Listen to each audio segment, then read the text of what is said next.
But one of the biggest challenges is you have progressive policies without the backing up of the law.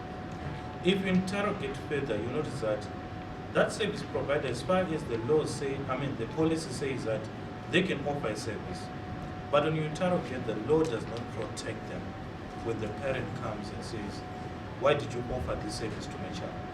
Even just educating a young person on issues around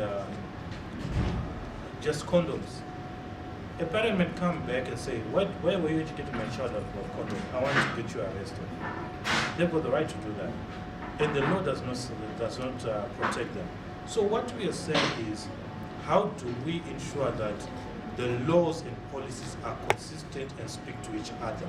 And then when it comes to educating the service provider, we are educating them on the basis that they are protected by the law and the policies are consistent, and we're educating them on issues of attitudes as a barrier on restricting access to adolescent and youth services. So this is what we also are interrogating and putting forward to say, how do we ensure that the laws are protecting the interests of the service provider, they are also protecting the interests of the minor, and ensuring that the service is offered as when it's needed.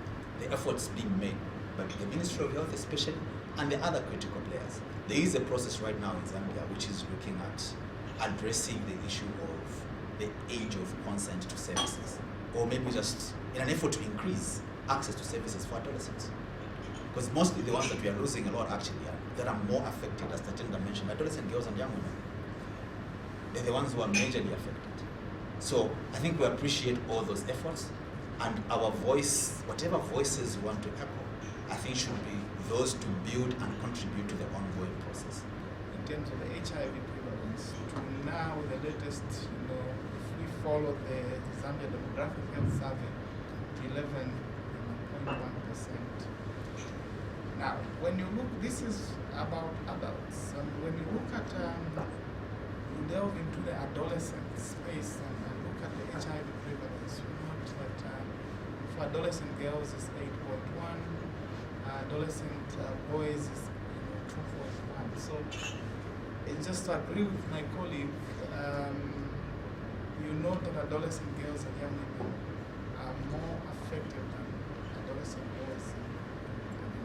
And what we're saying is that in terms of access to services, it's important that we don't leave anyone behind. The country now has what we call the revised National AIDS Strategic Framework, which framework actually speaks to access to services, especially sexual and reproductive health services.